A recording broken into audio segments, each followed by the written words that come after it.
الفاتحة.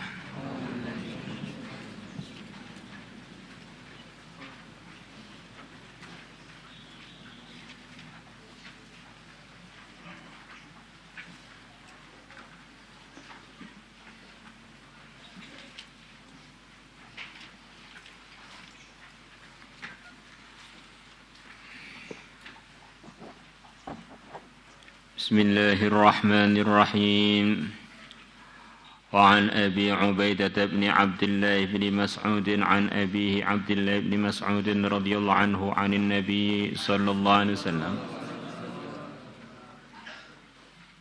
قال, beliau bersabda, at-taibu minadz-dzambi, orang yang bertaubat dari dosanya, kaman adalah seperti orang la dzambalahu, yang tidak ada dosa baginya, bersih, enggak ada dosa.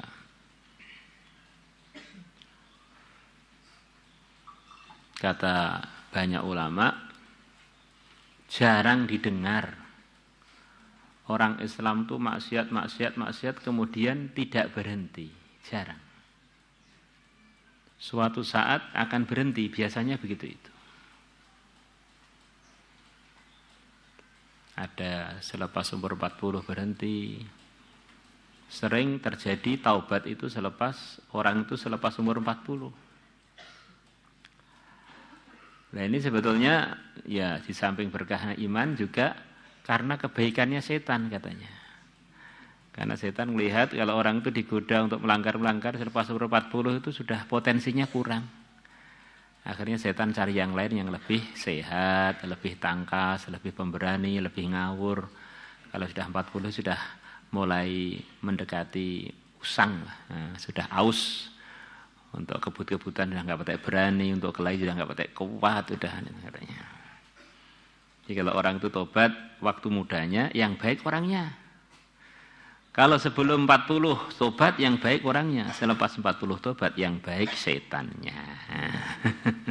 Guyonannya para ulama itu begitu. Jadi selalu ada selepas orang itu beriman di atas hatinya malaikat yang selalu membisi dia kebaikan. Maka biasanya suatu saat ya akan kedengaran juga. Hanya saja di antara usahanya syaitan, dia usaha bagaimana orang ini, andaikan nanti tiba waktunya taubat, sudah nggak bisa maksimal taubatnya. Di antaranya adalah dengan digoda, maksiatnya itu mengarah ngerusak otaknya. Karena taklif atau pembebanan atau tugas mengamalkan agama itu kaitannya dengan otak. Maka kalau orang gila nggak ada tugas itu.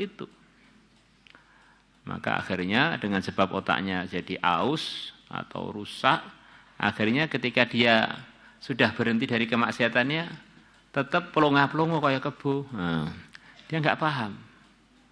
Otaknya sebelah kanan gosong separuh, sebelah kiri gosong semuanya, sebelah tengah sudah nggak ada. Nah, akhirnya tobatnya itu jadi nggak sempurna. Seperti mobil yang remnya itu sudah kecopot separuhnya atau hampir semuanya. Nah, kadang-kadang ngerem, kadang-kadang los, kadang-kadang ngerem, kadang-kadang los. Maka itulah diantara tahapan-tahapan pengerusakan syaitan kepada orang-orang beriman. Biar nanti ketika taubat sudah rusak alat terpenting untuk taubat dalam tubuhnya, untuk islah diri dalam tubuhnya, yaitu otaknya. Apalagi perkembangan pelanggaran-pelanggaran di akhir zaman ini, Masya Allah. Ada hal-hal yang melanggar yang mungkin aja orang banyak berhenti juga dari hal tersebut. Tetapi selepas berhenti ternyata otaknya sudah nggak ada atau tinggal separuhnya. Akhirnya jadi semacam orang yang nggak normal. Rawahu Ibnu Majah wa Tabarani bi isnadin rijaluhu thiqat, zada Tabarani fi riwayatin lahu min hadits Ibnu Abbas. Wal mustaghfiru min adz-dzambi wa huwa muqimun 'alaihi kal mustahzi'i bi rabbih. Wal mustaghfiru min adz-dzambi, dan orang yang minta maaf minadz-dzambi dari dosanya, wa huwa muqimun alaihi, sedangkan dia masih tetap melaksanakannya, sedangkan dia tetap menetap alaihi atas dosa tersebut. Dia minta maaf kepada Allah tetapi dia tetap melakukan dosa. Seperti ada orang, dia ini punya pelanggaran kepada kita, yaitu suka nyuri barang kita. Sambil nyuri dia datang pada kita, minta maaf ya, tapi nyuri terus. Kal mustahzi'i bi rabbi, adalah seperti orang yang membuat guyonan bi rabbihi, Tuhannya dibuat main-main. Maka tobat yang sempurna sebagaimana dalam hadis sebelumnya, fa in taba wa naza'a wastaghfara suqila minha, kemarin itu. Kalau dia kembali pada tertib yang benar, wa naza'a, dan dia menghentikan pelanggarannya, wastaghfara, dan dia minta maaf, suqila minha, maka hatinya akan dibersihkan minha, dari kotoran hasil maksiat tersebut, kan itu.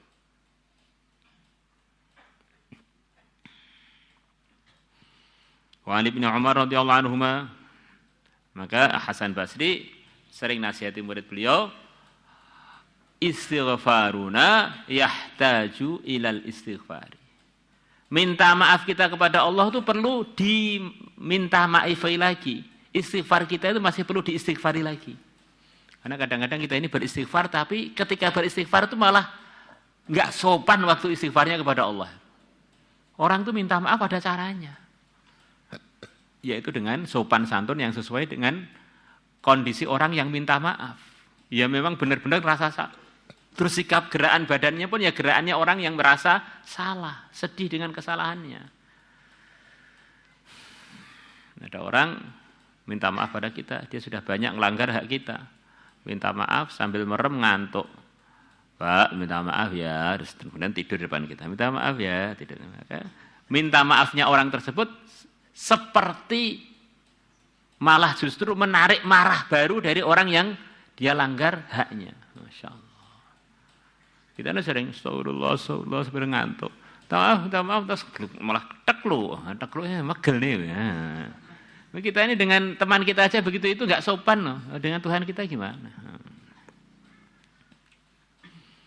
Wa Ibnu Umar radhiyallahu anhu annahu, bahwasanya Ibnu Umar sami'a, telah mendengar Rasulullah SAW yaqul, Nabi bersabda, kanal kifal, adanya al-kifal, orang yang bernama kifal, min Bani Israel, dari kalangan Bani Israel, la yatawarra'u min dzambin, dia tidak tawarru', tidak menjaga diri min dzambin, dari dosa apapun, amilahu, yang dia telah mengerjakannya. Itu kalau diungkapkan bebas, la yatawarra'u min dzambin amilahu, maksudnya dosa apa saja digarap semua pokoknya. Enggak ada yang dipilih-pilih. Warok ini kan kehati-hatian. Ini enggak ada waroknya dalam melakukan dosa. Wis apa yang dilakoni pokoke sing langgar-langgar itu. Fa'atatuhum imra'atun, maka telah datang kepada dia imra'atun, seorang wanita. Dalam riwayat yang lain wanita itu masih kerabatnya, yang cantik, yang dia cinta kepada dia. Wanita itu begitu ke melaratan sampai dia bisa kerja juga enggak, minta bantuan pada kerabatnya yang kifal tadi, minta supaya dibantu. Kifal bilang, ya saya mau bantu, asalkan kamu mau tak garap.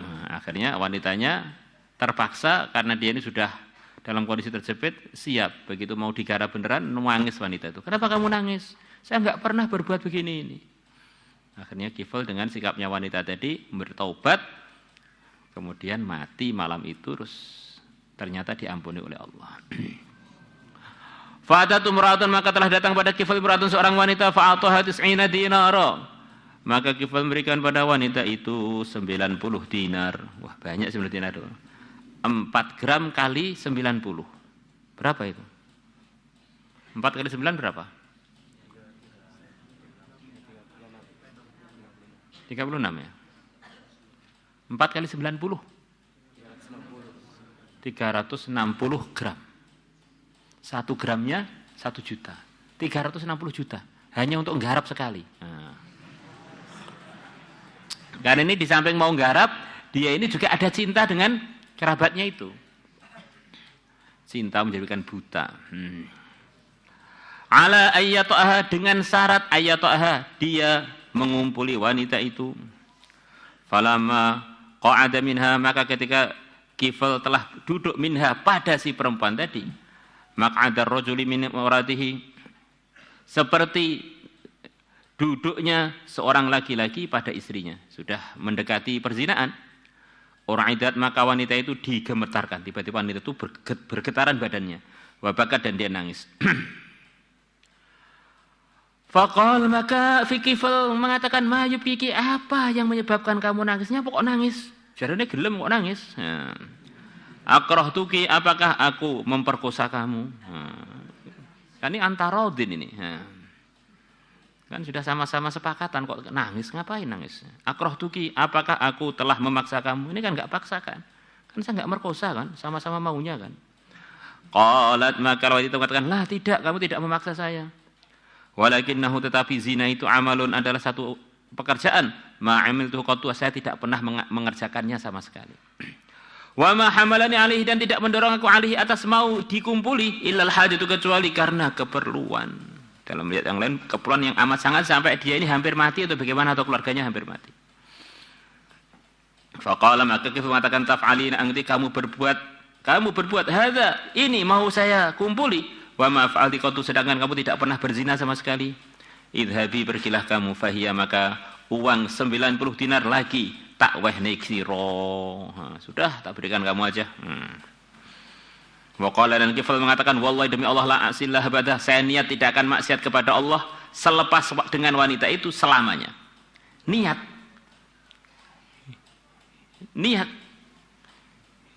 Ternyata niatnya fama tamilatihi, maka dia mati di malam itu juga. Enggak tahu akhirnya selepas kejadian itu, mungkin saja kejadian malam itu juga dia mati. Fa asbaha maktubun ala bahi, maka masuk waktu subuh, maktubun ala bahi, ditulis di pintunya Kifl, innallaha, sungguhnya Allah, qad ghafara lil Kifl, telah mengampuni, sungguh telah mengampuni lil Kifli, kepada Kifl. Jadi niat untuk enggak maksiat, lepas niat itu ternyata niatnya dilihat oleh Allah sungguh-sungguh, diampuni oleh Allah. Padahal belum dipraktekkan lama, hanya beberapa saat kemudian mati. Masya Allah. Rawahu Tirmidzi wa qala hadits hasan wa Ibnu Hibban wal Hakim wa qala sahihul isnad. Pintu taubat itu begitu luas. Siapapun selama nyawanya belum terlepas, Allah akan terima taubatnya kalau memenuhi persyaratannya, kalau sungguh-sungguh. Tapi jangan diartikan ini untuk nyoba dosa. Karena kita ini mati, kita nggak tahu. Dosa itu adalah kecelakaan. Mungkin untuk orang lain dia masih bisa bertobat. Tapi kalau untuk kita pas maksiat, kalau mampus gimana? Kalau selepas maksiat ternyata hati kita gelap sampai akhirnya kita nggak bisa tobat, bagaimana? Maka luasnya rahmatnya Allah, pintu taubatnya Allah itu jangan sampai menjadi bahannya setan untuk menggoda para pelajar seperti kita. Karena setan-setan yang menggoda para pelajar ini setan yang terpelajar juga. Dengan dalil untuk merusak agama. Berbeda dengan orang awam, pengen saya begini ya begini. Tapi kalau orang pelajar enggak, kan sudah ada dalilnya. Pintu rahmatnya Allah begitu luas, pintu tobatnya luasnya pol, kan kamu ngaji majarobeh toh. Ngapain kamu enggak mengambil kesempatan pintu tobatnya Allah yang begitu luas yang disiapkan untuk hambanya. Malam yughargir, selama nyawa kamu belum lepas dari badan masih diterima tobat itu. Kesempatan begitu luas kok enggak kamu gunakan, ini namanya enggak menghargai anugerahnya Allah. Akhirnya begitu maksiat beneran mati. Akhirnya su'ul khatimah, naudzubillah. Semua anugerah-anugerah yang difirmankan Allah yang disebutkan Nabi, kata sebagian ulama, kok menyebabkan kita malah melanggar, berarti kita ini kena fitnah dalam pelajaran kita. Bab tobat malah menyebabkan, wah, Masya Allah, kesempatan beling, ternyata Allah itu maha pemurah. Ini, jadi ditarget begitu, Masya Allah. Sodakoh satu kali, sodakoh sesuatu dilipatkan 10. Sodakoh apel 1 dilipatkan 10. Wah, apel 1, sodakoh 10. Wah, dan kebaikan itu menghapus keburukan. Kalau begitu, saya tak nyuri apel 9. kemudian saya akan beli apel 1 untuk saya sedekahkan. Akhirnya saya masih laba dapat 1 pahala. Nah, karena saya 9-nya sudah dihapus, dengan 10 saya masih laba 1. Masya Allah. Kan setiap kebaikan akan dilipatkan minimal 10 kali. Kalau orang dosa ditulis 1, maka kalau saya nyuri apel 9, paling dosanya 9 dosa umpamanya. Dihapus dengan 9 kebaikan, saya masih laba 1, kan pahalanya 10. Masya Allah. Innalillah. Jadi hati-hati sebagai pelajar ini, memang banyak pengetahuan-pengetahuan yang setiap pengetahuan itu bisa jadi menyebabkan kita untung yang luar biasa. Tapi setan yang goda pelajar itu dikatakan sebagian ulama begitu lembutnya, saking lembutnya diungkapkan dia bisa masuk di cahaya lampu. Namanya cahaya kan nggak bisa kita pegang, tapi setan bisa masuk ke situ itu, yang bagian goda-goda pelajar agama itu. Akhirnya dia tergoda dengan godaan itu sama sekali nggak terasa. Ternyata dia sudah terjerumus dalam jarum-jarumnya syaitan. Semuanya alasannya itu alasan agama. Gitu. Mau kemana? Mau takaza, mau kemana? Mau khidmat, ternyata ngidmati pacarnya. Takaza ternyata ngoncengin istrinya orang. Bahasanya bagus-bagus, ternyata digunakan untuk maksiat semua. Mau kemana? Istimai amal. Mau amal istimai berjamaah, tadi berjamaah maksiat. Jadi begitu itu. Istilah yang baik-baik yang seharusnya untuk surga digunakan untuk pelanggaran. Itu kalau nggak terpelajar nggak bisa gunakan istilah baik-baik untuk pelanggaran, itu nggak bisa. Maulaya salli wa sallim daiman abada ala habibika khairil khalqi kullihim huwal habibul ladzi turja syafa'atuhu fi kulli hawlin minal ahwali muhtarimi ya rabbi bil mustafa balligh maqasidana ighfir lana ma madha ya wasi'al karami ya arhamar rahimin ya arhamar rahimin ya arhamar rahimin farrij 'alal muslimin ya 'alimas sirri minna la tahtikis sitra 'anna wa 'afina wa'fu 'anna wa kullana haitsu kunna naruddu bikal a'da'a min kulli wijhatin wa bil